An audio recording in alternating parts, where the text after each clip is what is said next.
Hello students, मैं shine Luthra. आज मैं आपको इस वीडियो में कक्षा 6 का अध्याय 5 प्रारंभिक आकारों को समझना मैं आज आपको इस वीडियो में करवाऊंगी।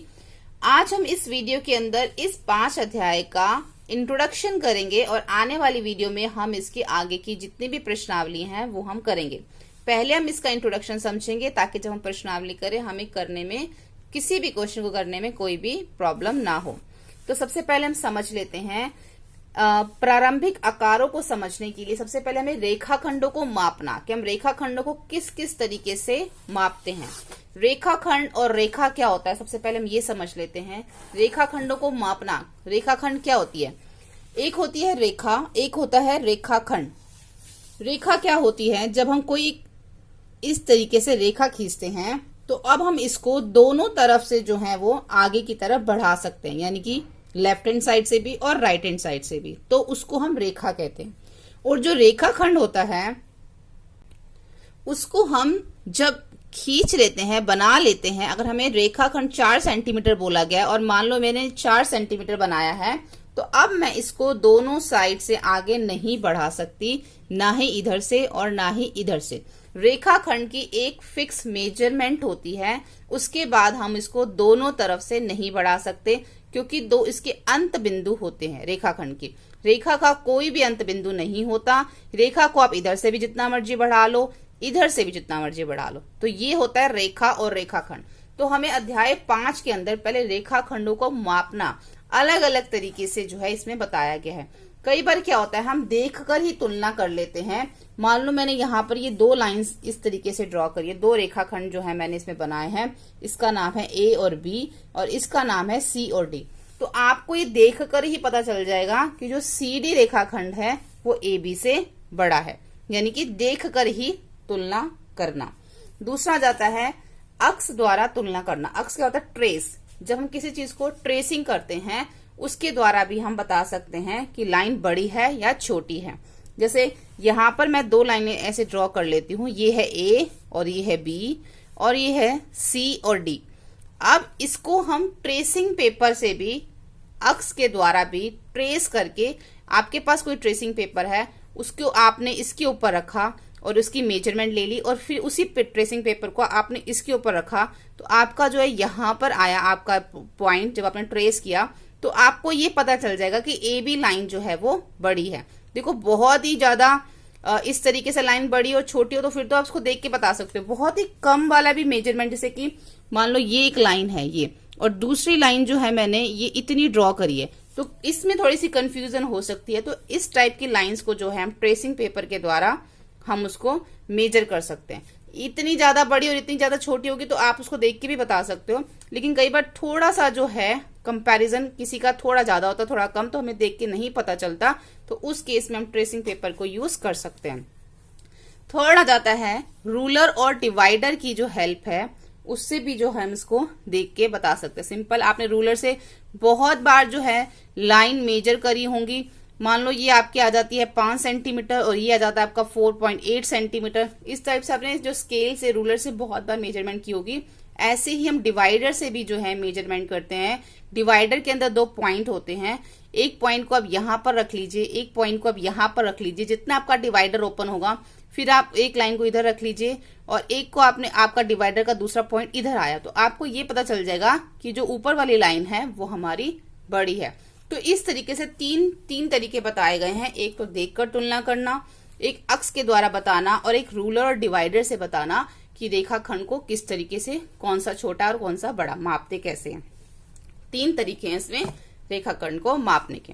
अब हम इसके आगे आते हैं। अब हम देखते हैं कोण। कोण को पहले समझ लेते हैं। एक हमारा होता है समकोण, जिसको इंग्लिश में राइट एंगल कहते हैं। एक होता है ऋजु कोण, स्ट्रेट एंगल जो होता है हमारा। उसके बाद आता है संपूर्ण कोण, कंप्लीट एंगल। एक होता है हमारा प्रतिवर्ती कोण, जिसको हम रिफ्लेक्स एंगल कहते हैं। तो सबसे पहले जो हमारा समकोण है वो हमारा होता है 90 डिग्री का, 90 डिग्री का होता है।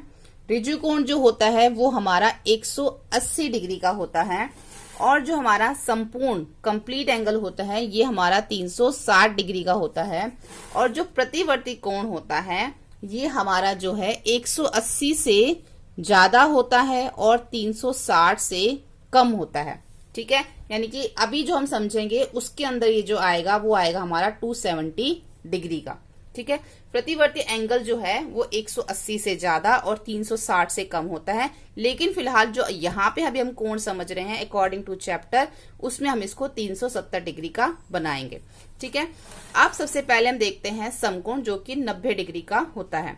अब ये जो हमारा समकोण है वो हमारा इस तरीके से हमेशा जो है वो बनता है, यानी कि एक लाइन जो है उसकी बिल्कुल स्ट्रेट होती है, तो वो हमारा 90 डिग्री का होता है, यानी कि ये जो है हमारा 90 डिग्री का एंगल है। अब वो चाहे हमारा इस तरीके से भी बन सकता है, ये भी हमारा 90 डिग्री का, इस साइड बनाओ या इस साइड, ये हमारा 90 डिग्री का है, या फिर वो हमारा बिल्कुल अगर लाइन है तो लाइन के आप बिल्कुल बीच में भी आप उसको बना सकते हैं, ये हो जाता है हमारा 90 डिग्री का एंगल। चाहे इस तरफ देखो चाहे इस तरफ देखो, वो हमारा 90 डिग्री का एंगल ऐसे बनता है। ठीक है, स्ट्रेट एंगल जो है वो हमारा बिल्कुल स्ट्रेट लाइन पे बनता है, ये जो है हमारा स्ट्रेट एंगल है, ये ऐसे भी बन सकता है। स्ट्रेट एंगल हम नीचे की तरफ भी बना सकते हैं, या कोई इस तरीके से लाइन दे रखी है तो हम उस पर भी स्ट्रेट एंगल बना सकते हैं। ये पूरा का पूरा जो है वो स्ट्रेट एंगल है। 90 डिग्री का जो डबल होता है वो होता है 180 डिग्री, यानी कि स्ट्रेट एंगल के अंदर दो 90 डिग्री के एंगल होते हैं। जैसे कि ये मैंने बनाया, अगर मैं इसके ऊपर एक 90 डिग्री का एंगल बनाऊं तो इधर भी 90 है और इधर भी 90 है, तो दोनों मिला के कितना हो गया 180 डिग्री। ठीक है, 180 डिग्री के अंदर दो 90 डिग्री के एंगल होते हैं। अब इसको जो हम पहले समझ लेते हैं एक साइड से, यानी कि जो दिशाएं होती हैं उसके ऊपर हम इसको समझ लेते हैं। इस तरीके से हम जो इसके अंदर दिशाएं जो हैं वो बनाएंगे। ऐसे हमारी नॉर्थ, ईस्ट, साउथ और वेस्ट, ये हमारी 4 दिशाएं होती हैं। अब अगर हमें नॉर्थ से ईस्ट की तरफ आना हो, अगर हम क्लॉकवाइज आ रहे हैं तो हम इस तरीके से नॉर्थ से ईस्ट की तरफ आते हैं। ठीक है, तो नॉर्थ से जब ईस्ट की तरफ आ रहे हैं तो हमारे कितने डिग्री का एंगल बन रहा है 90 डिग्री का एंगल, जैसे कि मैंने आपको बताया था ये हमारा 90 डिग्री का एंगल बनेगा। ऐसे में ईस्ट से साउथ की तरफ आएंगे तब भी 90 डिग्री का एंगल बनेगा, साउथ से वेस्ट की तरफ आएंगे तब भी 90 डिग्री का, और वेस्ट से नॉर्थ की तरफ जाएंगे तब भी हमारा 90 डिग्री का एंगल बनेगा। यानी कि अगर हम एक दिशा को कंप्लीट कर रहे हैं, सिर्फ यहां से यहां तक आ रहे हैं तो यहां से यहां तक, अगर हमें नॉर्थ से साउथ की तरफ जाना हो तो फिर हमारा कौन सा एंगल बनेगा, इसमें अब दो 90 डिग्री के आ गए, एक 90 डिग्री का एंगल ये हो गया, एक 90 डिग्री का एंगल, तो हमारा कौन सा एंगल बनेगा, फिर हमारा ये स्ट्रेट एंगल बनेगा। ठीक है, अगर हमें 3 दिशाओं में जाना हो, नॉर्थ से हमें वेस्ट में जाना है तो 90, 90 और ये 90, 3 90 हो गए, 90, 90 और 90 कितना हो जाएगा यहाँ पे 270 डिग्री, तो ये हमारा रिफ्लेक्स एंगल में काउंट हो जाएगा। ठीक है, क्योंकि इसके अंदर, क्योंकि ये 180 से ज्यादा हो गया और अभी हमारा कंप्लीट एंगल जो 360 है उससे अभी कम है, तो इसको हम रिफ्लेक्स एंगल काउंट करेंगे, जिसको हम प्रतिवर्ती कोण बोलते हैं। तो यहाँ पर ये हमारा क्या हो गया, एक समकोण हो गया, ये दूसरा समकोण हो गया, ये हमारा तीसरा। जब 3 समकोण मिल गए तो ये प्रतिवर्ती बन गया, एक समकोण है ये। जब 2 समकोण मिल जाते हैं तो वो ऋजुकोण बन जाता है। जब इसके अंदर एक समकोण और मिल जाएगा, किसी को नॉर्थ से जाके वापस वो नॉर्थ पे आ जाता है, तो इसके अंदर ये 4 समकोण हो जाते हैं, जो कि हमारा एक संपूर्ण कोण बन जाता है, यानी कि कंप्लीट एंगल 360 डिग्री का वो हमारा बन जाता है। इस तरीके से जो हम रेवोल्यूशन करते हैं इसके अंदर दिशाओं के अंदर, ये तो हमारा क्लॉकवाइज है। अब हम इसको एंटी क्लॉकवाइज, यानी कि उल्टा भी हम इसको कर सकते हैं। किसी को नॉर्थ से वेस्ट की तरफ जाना हो तब भी 90, वेस्ट से साउथ की तरफ जाना हो तब भी 90। अगर किसी को नॉर्थ से साउथ की तरफ आना है तो फिर वो 180 होगा, क्योंकि इसके अंदर दो 90 डिग्री होंगे।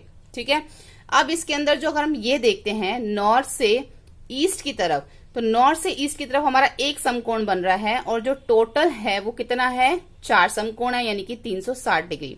अगर हम इसको कट करते हैं, 0 से 0 कट हुआ तो 9 1 जा 9 और 9 4 जा 36, तो नॉर्थ से ईस्ट की तरफ क्या है 1/4 है। ठीक है, ऐसे ही अब हमें नॉर्थ से साउथ की तरफ आना है तो इसमें दो 90 आ रहे हैं, यानी कि 180 में से हम 360 करेंगे, कट जाएगा ये 9 2 जा 18 और 9 4 जा 36, तो ये क्या हो गया 2/, इसको हम 18 से कर लेंगे, 18 1 जा 18 और 18 2 जा 36, यानी कि ये हो जाएगा हमारा 1/2, यानी कि नॉर्थ से साउथ कितना हो गया 1/2। ऐसे ही जो हमारा है, अगर हम नॉर्थ से वेस्ट की तरफ जाते हैं तो हमारा 270 होता है, तो इसको हम 360 से करते हैं, ये कट जाएगा, 9 3 जा 27 और 9 4 36। तो क्या हो गया ये 3/4, यानी कि नॉर्थ से वेस्ट की तरफ 3/4 होता है और नॉर्थ से नॉर्थ की तरफ पूरा कंप्लीट हो जाएगा। तो यहाँ पे अगर हम 360/360 करेंगे तो कितना आएगा 1 आएगा। तो पूरा एक 1 राउंड जो है वो कंप्लीट इसमें हो जाता है।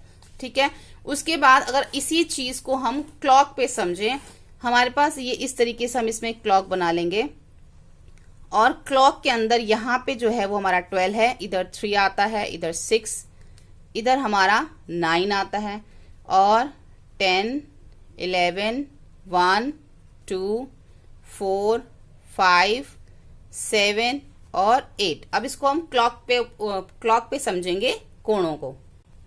अब हमें इसके अंदर एक एंगल बनाना है। सबसे पहले हम इसके अंदर बनाएंगे समकोण। समकोण आप इसके अंदर कहीं पे भी बना सकते हैं। मैंने इसके ऊपर मान लो पहला समकोण बनाया 12 से और यहाँ पे ये 3 के बीच में, मान लो यहाँ पर 3 है, ये यहाँ पर 3 है, तो ये हमारा क्या बन गया समकोण। समकोण हमारा बिल्कुल स्ट्रेट लाइन पे बनता है इस टाइप से। ठीक है, अब जो है समकोण हमें कैसे पता चलेगा कि ये समकोण है? समकोण के हमेशा आपको याद रखना है 12 से 1 के बीच में ये 30 डिग्री का एंगल बनेगा, 1 से 2 के बीच में भी, यानी कि सभी के अंदर 30-30 डिग्री का जो है वो डिस्टेंस है। ऐसे ही 2 से 3 के बीच में भी 30 डिग्री का। अब जब 30 डिग्री के एंगल मिल जाते हैं तो क्या बन जाता है वो 90 डिग्री का एंगल। यानी कि अगर यहाँ पे 90 डिग्री का बन रहा है तो ये हमारा समकोण है। अब ये समकोण आप इसके अंदर कहीं पे भी जो है इसको बना सकते हैं। जरूरी नहीं कि आपने ये 1 और 3 के बीच में बनेगा। अगर मैं यहाँ पे बनाती हूँ, यहाँ पे एक मैंने 6 पे ले लिया, उसके बाद मैं देख लेती हूँ ये 30 हो गया, ये भी 30, ये भी 30, अब 3 30 मिल गए। तो ये इस तरीके से यहाँ पर ये 90 डिग्री का एंगल हम इसको यहाँ पे भी बना सकते हैं। सिर्फ हमें याद रखना है कि उसके अंदर 3 30 होने चाहिए तो वो 90 डिग्री बन जाएगा और वहीं पे हमारा वो समकोण बन जाएगा। ऐसे ही अगर हमें इसके अंदर स्ट्रेट एंगल बनाना हो तो स्ट्रेट एंगल के लिए भी हम क्या करेंगे, यहाँ पे हम पहले इसको 12 ले लेंगे, यहाँ पे 3 6 और यहाँ पर 9, उसके बाद 1 2 4 5 7 और 8 10 और 11। अब हमें इसके अंदर कंप्लीट एंगल बनाना है, सॉरी हमें इसके अंदर एक ऋजु कोण बनाना है, स्ट्रेट एंगल।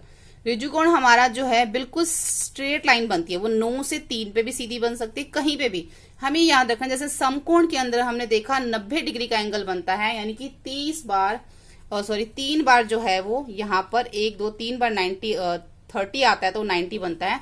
ऐसे ही इसमें 6 बार जो है वो 30 आना चाहिए। जैसे मान लो मैं इसको यहां से देखती हूँ, यहां से शुरू करती हूँ। अगर मैं 2 से 3 देखूं, 2 से शुरू करूंगी तो यहाँ पे एक बार 30, फिर दूसरी बार 30, तीसरी बार, चौथी बार, 5वीं बार, 6 टाइम 7 और 8 और यहाँ पे ये 8वीं बार आ गया।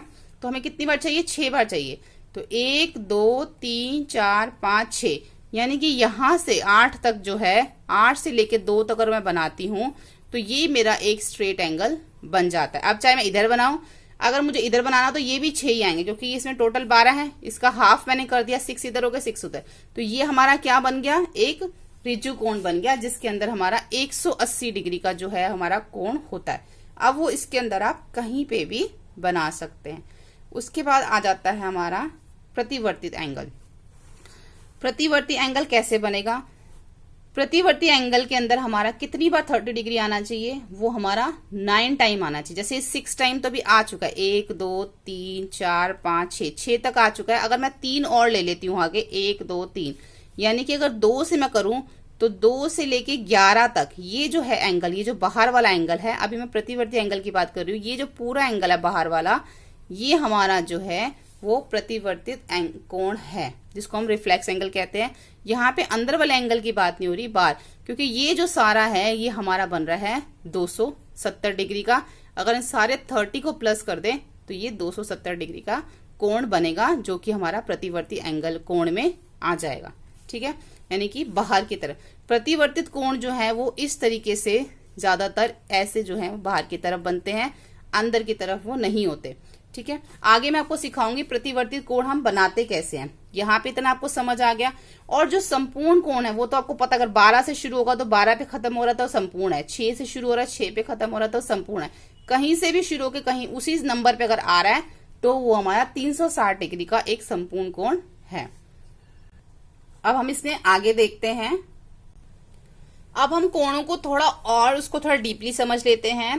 कोण के अंदर तो न्यून कोण, एक्यूट एंगल, अधिक कोण, ऑब्ट्यूज एंगल, प्रतिवर्ती कोण, रिफ्लेक्स एंगल जो है उसको हम समझेंगे।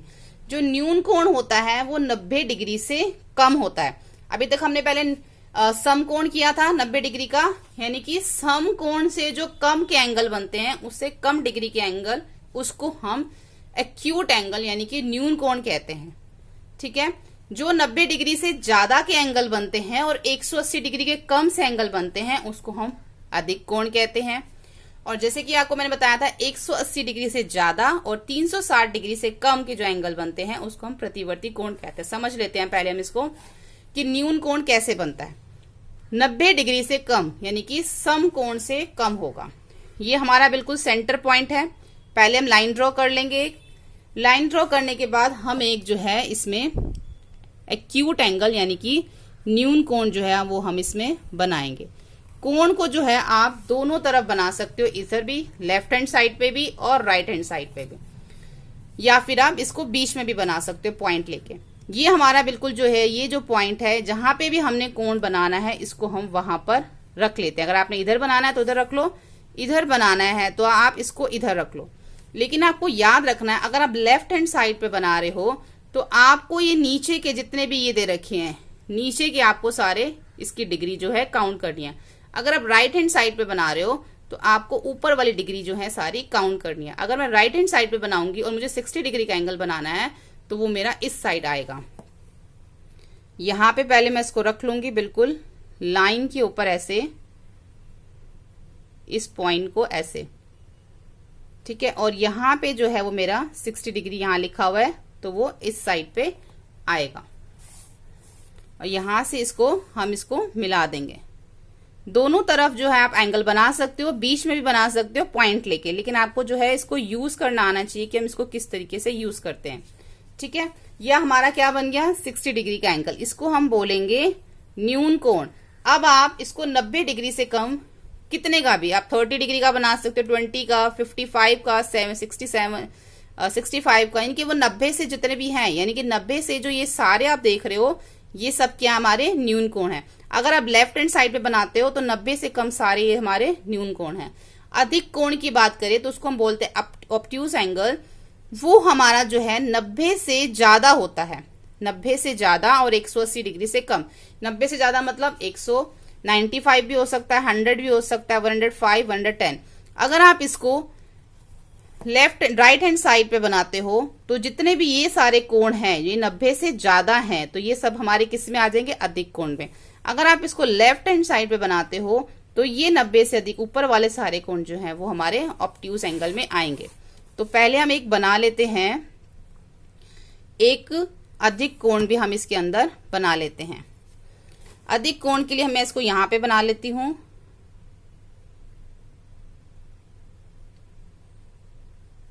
मान लीजिए मैंने इसको बनाया है 110 का। ठीक है। तो ये हमारा जो है अधिक कोण बन जाएगा इस तरीके से। ये हमारा हो गया 110 का, जिसको हम अधिक कोण कहेंगे क्योंकि ये 90 से ज्यादा है और 180 से कम है।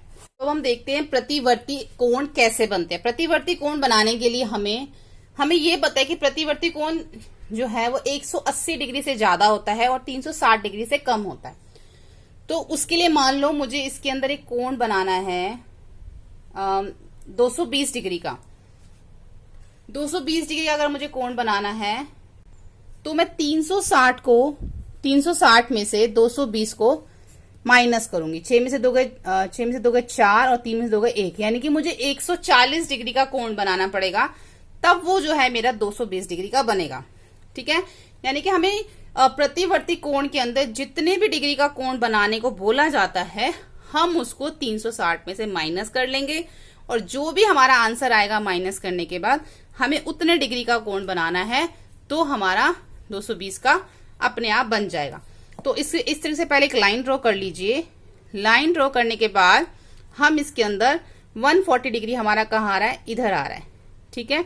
इस साइड हमारा 140 डिग्री आ रहा है तो हम इसको इस तरीके से इसके साथ जोड़ के एक कोण बना देंगे। ये हमारा एक कोण बन गया। तो ये जो हमारा बाहर वाला कोण है ये हमारा है 220 डिग्री का। ठीक है, इस तरीके से जो है प्रतिवर्तित कोण जो है हम बनाते हैं। एक और हम देख लेते हैं। मान लो मुझे एक कोण बनाना है 260 डिग्री का, ये मुझे कोण बनाना है, तो इसके लिए मैं क्या करूंगी, इसको 360 में से माइनस कर दूंगी 260 को, कितना आ जाएगा 100। यानी कि अगर मैं 100 डिग्री का कोण बनाती हूं तो मेरा 260 डिग्री का कोण अपने आप बन जाएगा। उसके लिए क्या करेंगे, हम एक लाइन ड्रॉ कर लेते हैं। पहले यहां पे मैं एक लाइन ड्रॉ कर लेती हूं और यहां पे मैं इसको 100 डिग्री के ऊपर जो है इसको वो बनाऊंगी। ठीक है, अब 100 कहाँ आ रहा है हमारा, 100 हमारा आ रहा है इधर, ये हमारा आ रहा है 100।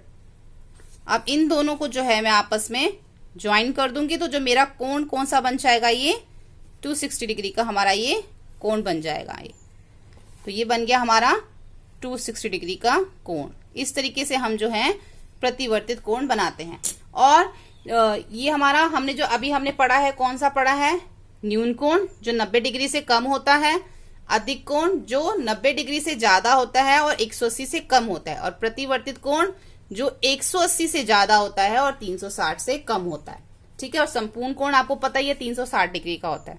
थोड़ा सा इसको हम और समझते हैं कोण को। अब हम देखते हैं कोणों को मापना, कोणों को कैसे मापते हैं। मैं आपको उसी से सिखाती हूँ जो मैंने अभी आपके सारे आपके सामने एंगल बनाए हैं, इसी से हम कोणों को कैसे मापते हैं। अब यहाँ पे हमने एक कोण बनाया था, इसको हम नेम दे देते हैं ए, बी और सी। ये मैंने इसको नेम दे दिया, और ये जो है वो 60 डिग्री का कोण है, हमें ये मापना है। तो हमारे सामने ये कोण बना हुआ है, तो हम क्या करेंगे, इसको हम देखेंगे, हमारा ये इस साइड बना हुआ है, तो हम इसको इसी तरफ रखेंगे राइट हैंड साइड पे, और राइट हैंड साइड पे रख के जब हम इसको देखेंगे तो ये जो है हमारा 60 डिग्री का कोण आ रहा है। पहले हम इसको माप लेंगे।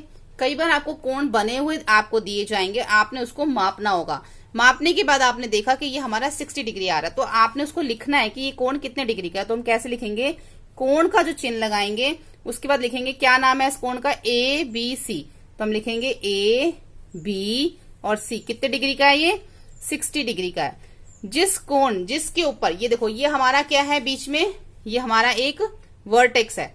वर्टेक्स उसकी जो दो भुजाएं हैं दोनों साइड पे, वर्टेक्स क्या हो गया, शीर्ष। अब ये जो है इसका शीर्ष है और ये इसकी दो भुजाएं हैं। हमें याद रखना है कि जब भी हम कोण लिखते हैं तो जो शीर्ष होता है वो हमेशा बीच में आना चाहिए, जहां से भुजाएं निकल रही हैं, और जो एक यहाँ पे एक पॉइंट है जिसको हम वर्टेक्स कहते हैं, वो हमेशा हमारा बीच में आना चाहिए, तभी हम जो है उसके बारे में इसको मेंशन कर पाएंगे। जैसे मैंने बी बीच में लिखा, तो इट मीन्स मैं ये बताना चाह रही हूँ कि जो बी है वो 60 डिग्री का है, और पूरा एबीसी कोण जो है वो भी हमारा 60 डिग्री का है। ऐसे अगर ये वाला कोण अगर मेजर करें तो ये हमारा 110 डिग्री का आता है। इसको हम नेम दे देते हैं पी ओ क्यू। तो हम इसको कैसे लिखेंगे, angle P O Q is equal to 110 degree. यानी कि मैंने ओ शीर्ष वाला जो कोण है वो मैंने बीच में रखा, उसको हमने बीच में रखना है। इट मीन्स ये जो कोण पी ओ क्यू है ये हमारा 110 डिग्री है। ठीक है, इस तरीके से जो हम कोणों को मापते हैं। अब हम आगे देखते हैं। अब इसके अंदर हम समझते हैं परपेंडिकुलर, जिसको हम हिंदी में लंब समद्विभाजक परपेंडिकुलर बाइसेक्टर कहते हैं। तो लंब में और लंब समद्विभाजक में क्या डिफरेंस होता है। देखो, हम एक लाइन ड्रॉ करते हैं और उसके ऊपर हमको लंब बनाना है। लंब आप कहीं पे भी बना सकते हो, उसको नेम दे दो, लाइन को ए और बी या कोई भी नेम दे सकते हो। लंब जो है वो कहीं पे भी बन सकता है, आप उसको बीच में भी बना सकते हैं, साइड में, मतलब कि रेखा के ऊपर लंब आप कहीं पे भी बना सकते हैं, इसको बोलते हैं लंब। लंब जो है हमेशा उससे हमारा 90 डिग्री का एक कोण बनता है। ये 90 डिग्री का बन रहा है, चाहे इधर देखो चाहे इधर देखो, ये हमारा 90 डिग्री का कोण बन रहा है। इसको हम नेम दे देते हैं एल और एम। तो जो एल एम है वो लंब है ए बी के ऊपर, इस तरीके से हम लिखेंगे, एल एम लंब है ए बी के ऊपर। ये हो गया हमारा परपेंडिकुलर। आप इसको लाइन के बिल्कुल मिडल में भी बना सकते हो, लेकिन जो लंब समद्विभाजक होता है वो हमेशा ही हमारा बीच में बनता है और लाइन के किसी भी हिस्से में हम उसको नहीं बना सकते। बिल्कुल सेंटर में हमें एक पॉइंट लेना होता है, इसका नाम मैंने दे दिया सी, और इसके ऊपर जो है मैं एक लंब समद्विभाजक कर दूंगी। लंब समद्विभाजक जो है इसमें भी हमारा 90 डिग्री का ही कोण बनता है, लेकिन ये हमारे रेखा को जो है दो बराबर हिस्सों में बांट देता है, इसलिए हम इसको लंब समद्विभाजक कहते हैं। चाहे वो इस तरीके से हो, इस तरीके से भी वो हो सकता है। तो ये हमारा क्या है, लंब समद्विभाजक, और ये हमारा लंब समद्विभाजक, और इसको हम लंब कहते हैं। अब देखो, जब हम लंब बनाते हैं, मान लो मैंने इस तरीके से बनाया और बिल्कुल सेंटर में ही मैंने इसका जो है लंब बना दिया, ए बी के ऊपर ये जो मैंने सी डी है ये इसका लंब बना दिया। अब ये देखो, ये लंब समद्विभाजक भी हो सकता है, लंब भी हो सकता है, क्योंकि बिल्कुल सेंटर में बना है ये, ठीक है। तो जब हम लंब बनाते हैं, अगर हम बिल्कुल बीच में बना रहे हैं तो उसको हम लंब समद्विभाजक भी कह सकते हैं। लेकिन लंब समद्विभाजक जो है वो बिल्कुल सेंटर में ही बनता है, वो रेखा के किसी भी हिस्से में नहीं बन सकता। लेकिन लंब को आप किसी भी हिस्से में बना सकते हो, चाहे बीच में बनाओ, चाहे आप साइड में बनाओ, या रेखा के किसी भी हिस्से में, ठीक है। तो ये फर्क होता है लंब में और लंब समद्विभाजक में। अब हम करेंगे त्रिभुजों का वर्गीकरण, जिसके अंदर हमारा पहला आता है विषमबाहु, दूसरा आता है समद्विबाहु और आता है समबाहु त्रिभुज। यानी कि पहले हम करेंगे विषमबाहु, जिसको हम स्केलेन ट्रायंगल कहते हैं। कोई भी अगर हम त्रिभुज बनाते हैं और उसकी जो तीनों भुजाएं अगर अलग अलग हैं तो वो हमारा विषमबाहु त्रिभुज है। अगर हम इसके अंदर एक कोण बनाते त्रिभुज बनाते हैं और उसके अंदर दो भुजाएं, मान लो ये भी हमारी 4 सेंटीमीटर दे रखी है और ये भी 4, और ये हमारी जो 3 सेंटीमीटर दे रखी है, जिसमें दो भुजाएं एक बराबर आती है, वो हमारा समद्विबाहु त्रिभुज होता है। और जिसमें हमारी तीनों भुजाएं एक समान होती है, मान लो ये भी 4 है, ये भी 4 है, ये भी 4, जिसमें तीनों ही एक समान होती है, वो हमारा समबाहु त्रिभुज, जिसको हम इक्विलेटरल ट्रायंगल कहते हैं, ठीक है। विषमबाहु जिसमें कोई भी जो भुजाएं हैं वो एक समान नहीं होती हैं, समद्विबाहु जिसमें दो भुजाएं एक समान होती हैं, और समबाहु जिसमें तीनों भुजाएं जो हैं वो एक समान होती हैं, ठीक है। आगे देखते हैं इसमें हम त्रिभुजों के वर्गीकरण में। त्रिभुजों के वर्गीकरण में अब आ जाता है न्यून कोण त्रिभुज, जिसको हम एक्यूट एंगल ट्रायंगल बोलते हैं, समकोण त्रिभुज, राइट एंगल ट्रायंगल, और अधिक कोण त्रिभुज, ऑब्ट्यूज एंगल ट्रायंगल। न्यून कोण त्रिभुज जो है, जैसे कि मैंने को बताया था कि जो न्यून कोण के जो कोण होते हैं वो हमारे 90 डिग्री से कम बनते हैं। यानी कि वो त्रिभुज जो हमारे 90 डिग्री से कम के कोण बनाते हैं उसको हम न्यून कोण त्रिभुज कहते हैं। जैसे मान लो मैंने यहाँ पे एक त्रिभुज बनाया है और जो इसकी जो ये जो भुजा, ये जो इसके कोण आ रहे हैं, ये कोण मान लो दोनों इसके 60 डिग्री के आ रहे हैं, ठीक है। तो अगर ये तीनों कोण जो हैं वो हमारे 90 डिग्री से कम बन रहे हैं तो वो हमारा न्यून कोण त्रिभुज होगा, जिसको हम एक्यूट एंगल ट्रायंगल बोलते हैं। अगर कोई हम ऐसा त्रिभुज बना रहे हैं जो हमारा 90 डिग्री से जो हमारा समकोण त्रिभुज है, समकोण त्रिभुज जो है वो हमारा इस तरीके से बनता है, जिसके अंदर एक राइट एंगल बनता है, 90 डिग्री का एंगल बनता है, तो ये हमारा समकोण त्रिभुज है। वो इधर भी हो सकता है या फिर वो इस साइड ऐसे भी बन सकता है। तो ये हमारा जो है एक समकोण त्रिभुज है।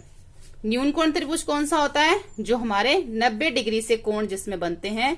समकोण त्रिभुज जो हमारा 90 डिग्री का ही होता है, ठीक है।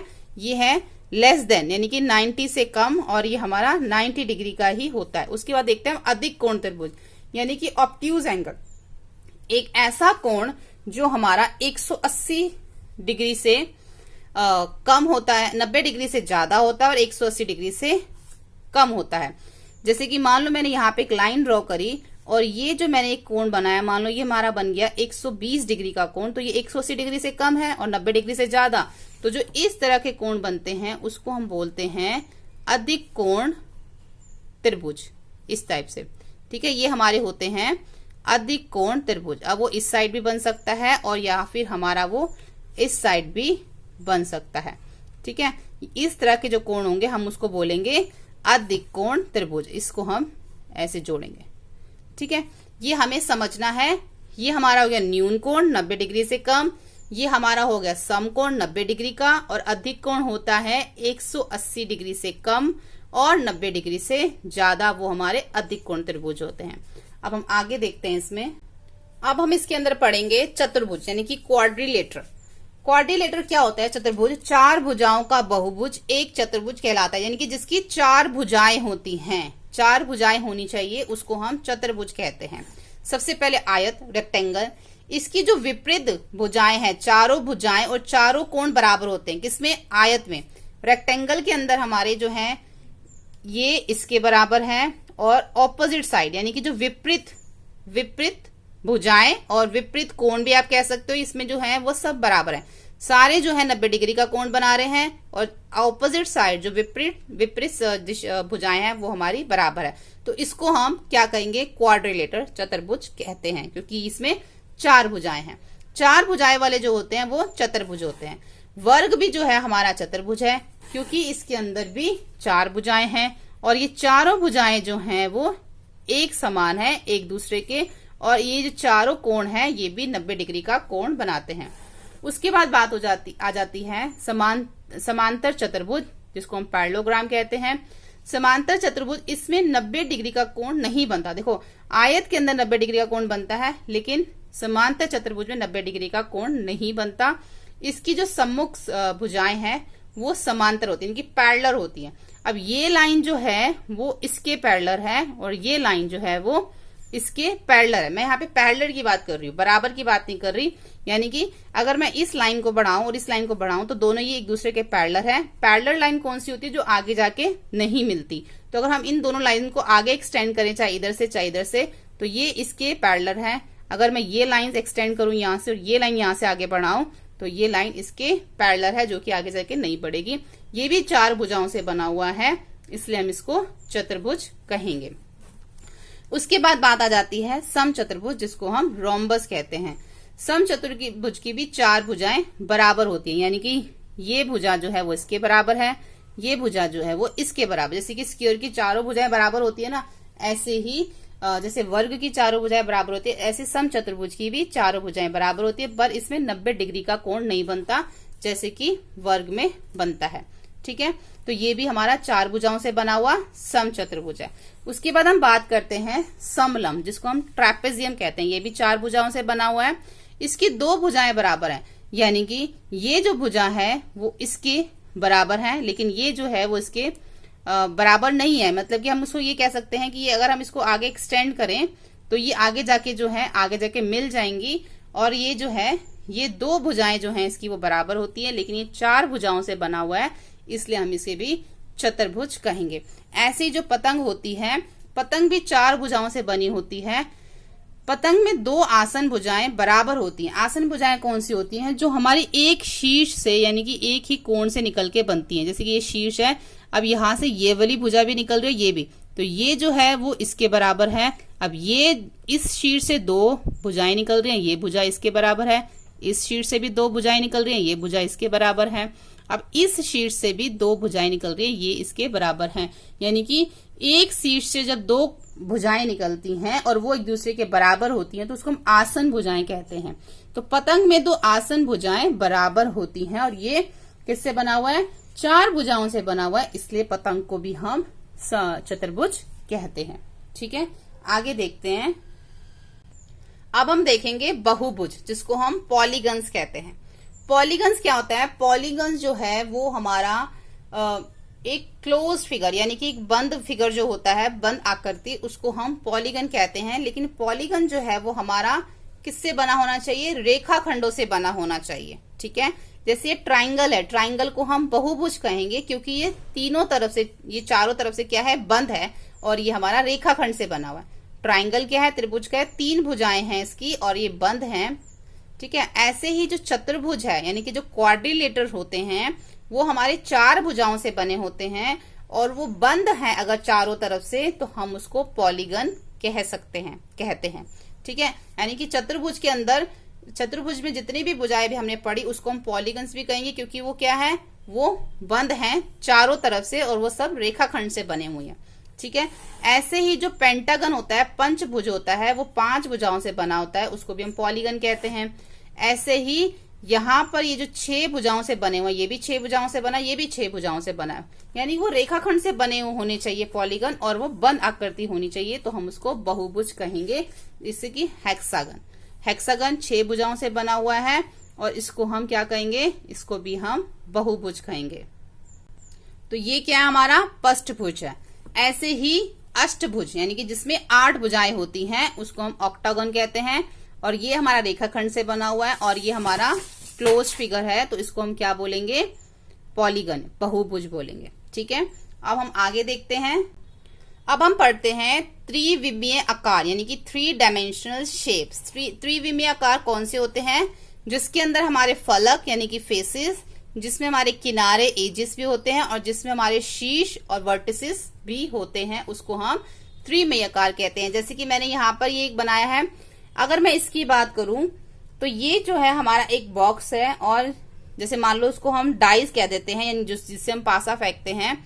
तो इसमें क्या है, इसमें हमारे फेसेस जो हमें दिखता है, यानी कि एक फेस इसका ये हो गया, एक फेस ये, एक फेस ये, एक नीचे, एक इधर, इसके ये फेसेस हो गए। और यहाँ पे जो है इसके ये किनारे एजेस हो गए, और ये इसके जो कोण, ये जो इसके पॉइंट है, ये हमारे शीर्ष हो गए। तो यानी कि ये हमारा क्या है, त्रिविमीय आकार है। ऐसे इसमें भी फेसेस हैं, किनारे हैं, शीर्ष है, तो ये भी हमारा त्रिविमीय आकार है। अब जैसे सिलेंडर है, इसके अंदर भी हमें क्या दिख रहे हैं, फेसेस दिख रहे हैं, तो ये भी हमारा क्या है, और इसके अंदर किनारे भी हैं, तो ये हमारा त्रिविमीय आकार है। पिरामिड की बात करें तो पिरामिड भी हमारा एक त्रिविमीय आकार है, क्योंकि इसमें फेसेस भी हैं, किनारे भी हैं, शीर्ष भी है। कोण में भी जो है हमारे फेसेस, किनारे और शीर्ष है।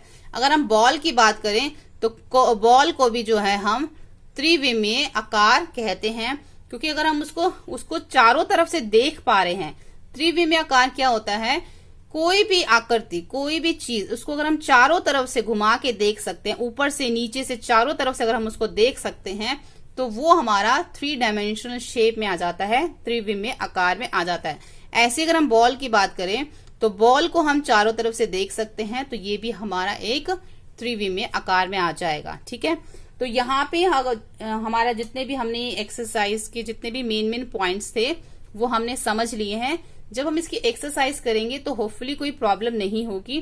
बाकी के जितने भी हम क्वेश्चंस जब करेंगे उसको हम और भी डीपली जब हम क्वेश्चंस करेंगे उसको अच्छे से समझेंगे। तो होपफुली आपको ये वीडियो हेल्पफुल लगा। वीडियो हेल्पफुल लगे तो please like, share and subscribe करें। Thank you.